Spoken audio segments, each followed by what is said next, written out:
E já está em vigor a lei que reforma o novo ensino médio. As mudanças aprovadas pelo Congresso no início de julho estão na Lei 14.945 de 2024, sancionada no último dia 31 pelo presidente da República, Luiz Inácio Lula da Silva. O presidente vetou 2 trechos que tratavam de mudanças da prova do Exame Nacional do Ensino Médio. Agora, caberá ao Congresso decidir sobre os vetos. E o Congresso já trouxe desdobramentos a respeito desse assunto. Mas a grande pergunta é: o que é que muda com o novo ensino médio? Quais são os parâmetros que a sociedade precisa estar atenta para, de agora por diante, se adequar, se adaptar para essas mudanças? Quem vai explicar para a gente é o especialista em gestão escolar, Ricardo Andrade, já presente aqui conosco no estúdio, e ele vai tentar trazer para a gente, nesse período de entrevista, o que é que muda na prática, na grade curricular do estudante do ensino médio a partir de 2025. Ricardo, seja bem-vindo aqui ao estúdio, tudo bem com você? Tudo bem, Viderlan. Muito obrigado, bom dia a todos que nos acompanham aí pela Gazeta News, estou à disposição.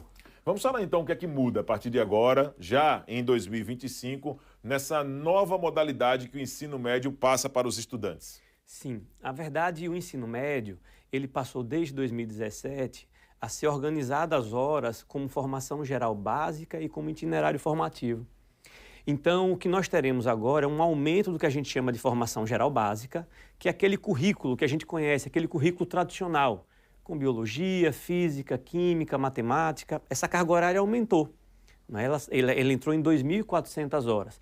E uma redução dos chamados itinerários formativos, que são as chamadas trilhas do conhecimento. Essa carga horária diminuiu. Então, essa é uma das grandes mudanças que estão para ser implantadas a partir de janeiro de 2025. Certo. Agora, Ricardo, explicando para o nosso telespectador o que são esses itinerários informativos que você acabou de citar e quais as vantagens que ele vai apresentar a partir de 2025 para a formação acadêmica do jovem. Sim, uma excelente pergunta. O itinerário formativo foi uma forma que os especialistas de educação separaram ou decidiram separar para oportunizar para o estudante do ensino médio a chance de se especializar ou aprofundar um determinado conteúdo.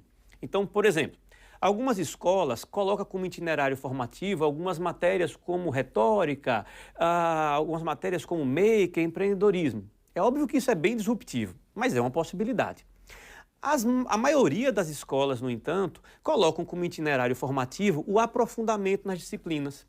Então, o itinerário formativo nada mais é do que um tempo dedicado para os estudantes escolherem aquilo que ele quer se aprofundar.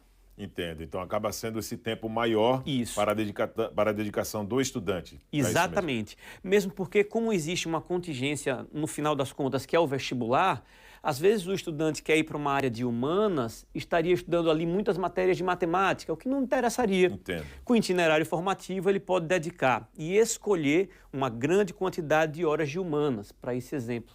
Agora falando, Ricardo, sobre a formação geral básica. Sim. Ela também deve ser alterada com esse novo texto? Sim, a formação geral básica, porque em 2017 houve muita repercussão do novo ensino médio. E a maior parte da repercussão, assim, no campo de vista dos especialistas, é porque não estava muito claro.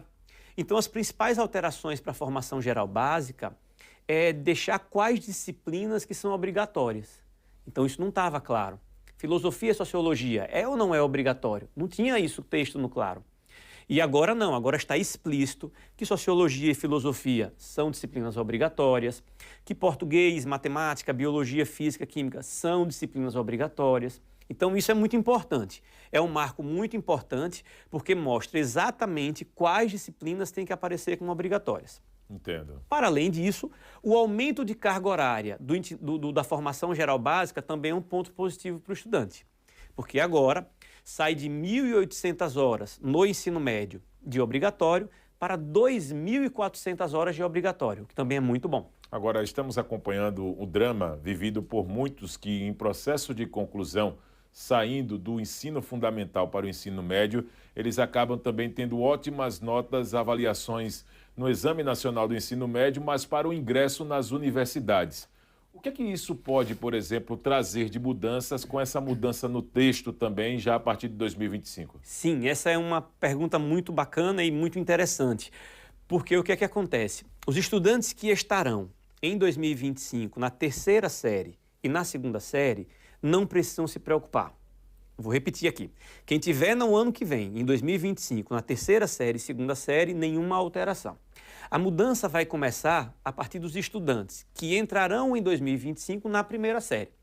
Então, não tem nenhum problema para os estudantes que já estão se preparando para o Enem e que já vêm se preparando. Está tudo sob controle nesse sentido. O governo federal ele fez questão também de tirar alguns trechos, né, na aprovação desse texto para preservar a essência do que é o Exame Nacional do Ensino Médio. Isso. Como você avalia, como especialista, essa retirada de trechos depois de uma avaliação do governo federal para a aprovação, por exemplo, da lei? Sim, eu vejo como uma estratégia muito interessante por parte do governo, mesmo porque o Enem ele não mudou e não tem previsão de modificação.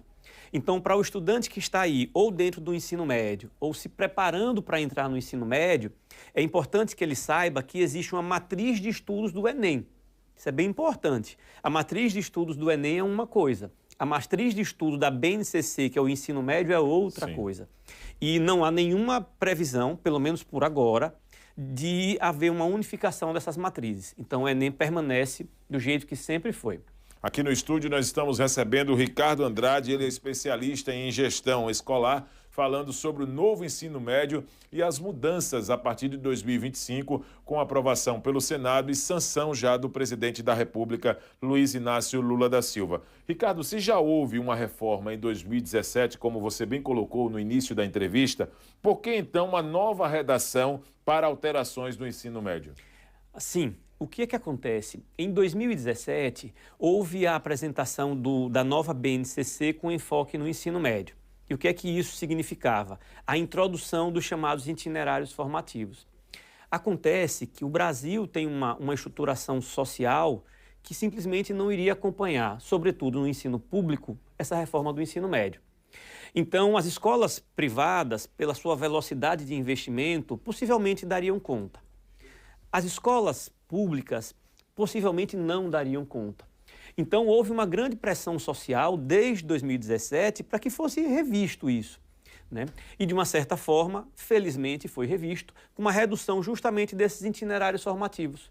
Porque reduzindo os itinerários formativos, fica bem mais fácil de todo o grupo educacional, todo o sistema educacional se adaptar.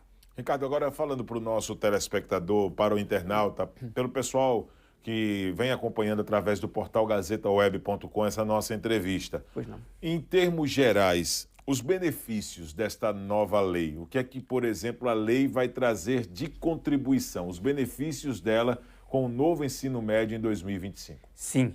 Você que é estudante do ensino médio, essa reforma foi feita para você, independentemente de você estar no ensino público ou no ensino privado. Observe que você vai ter mais horas para estudar aquele ensino tradicional que te prepara para o vestibular. Isso é muito importante. E aquelas horas, que são as 600 horas que eu falei anteriormente, elas são horas para aprofundamento. Então, quando a sua escola te oferecer os itinerários formativos, é muito importante que você busque os itinerários que tenham mais aderência com o vestibular que você pretende fazer. Então, isso é formidável. Você, enquanto estudante, vai ter ainda mais horas para a formação geral básica, que é uma contingência do vestibular, mas aquelas 600 horas que eu falei agora há pouco vão te ajudar a aprofundar nos conteúdos que você quer. Então, essa é a grande vantagem, ao meu ver. Ricardo, muito obrigado pela sua presença. Nós recebemos aqui no estúdio o Ricardo Andrade, especialista em gestão escolar, trazendo todos os detalhes, dando dicas também e quais as expectativas que os estudantes, os alunos inseridos no ensino médio, a partir de 2025, com essa mudança agora caracterizando o novo ensino médio, passará a colocar, por exemplo, em prática em 2025. Muito obrigado, Ricardo. Eu que agradeço a atenção de vocês e desejo aí para todos os estudantes que vão entrar no ensino médio em 2025 muito sucesso. Muito obrigado. E é importante também, para encerrar essa sua participação, Ricardo, o envolvimento dos pais, né? Como sempre, para poder levar esse conhecimento e ter conhecimento do que será o novo ensino médio. Por exemplo, eu gostaria de aproveitar esse momento com o Ricardo aqui e somente fazer uma provocação. Tem pais que não sabem como é feita a margem de cálculos para que o filho possa atingir a média da escola para poder passar de ano.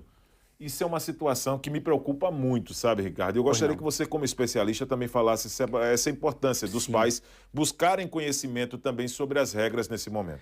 Excelente pergunta. Eu acredito que, às vezes, né, os pais não fazem ideia, mas, assim, de fato, não fazem ideia do impacto que eles podem ter na vida escolar dos filhos. E muitos desses pais, inclusive, acham que, como estão no ensino médio, eles precisam se virar. De fato, eles precisam de autonomia, mas a presença do pai, da mãe ou simplesmente do responsável é literalmente fundamental. O filho aguarda muito, né, a presença do pai, então explicar como é o que funciona a média de aprovação dele, falar um pouquinho, puxar ali na mesa do jantar, na mesa do café, procurar saber como é que estão as coisas, isso sempre aproxima e sempre é importantíssimo para a formação do caráter mesmo daquele aluno. Com certeza. Essa é uma ótima dica, tá certo? Para você, papai, para você, mamãe. Participe da vida também dos seus filhos, né? Por estar no ensino médio, que essa autonomia precisa estabelecer limites, não é verdade? Certamente. Um abraço, viu, Ricardo, para você. Mais uma vez, prazer e parabéns pelo show aqui, tá? De informações. Obrigado, pessoal. Vamos continuar falando de ótimas notícias, até porque a participação do pai na formação do filho é muito importante. E da mamãe também, né, papai? Papai e mamãe que fica por aí só falando bonito e não participa da vida dos filhos, esse precisa, de fato, né, reavaliar muitos comportamentos. Mas como estamos falando de bons comportamentos e boas notícias, agora nós vamos mudar a chave, saindo das informações sobre educação para o turismo, já que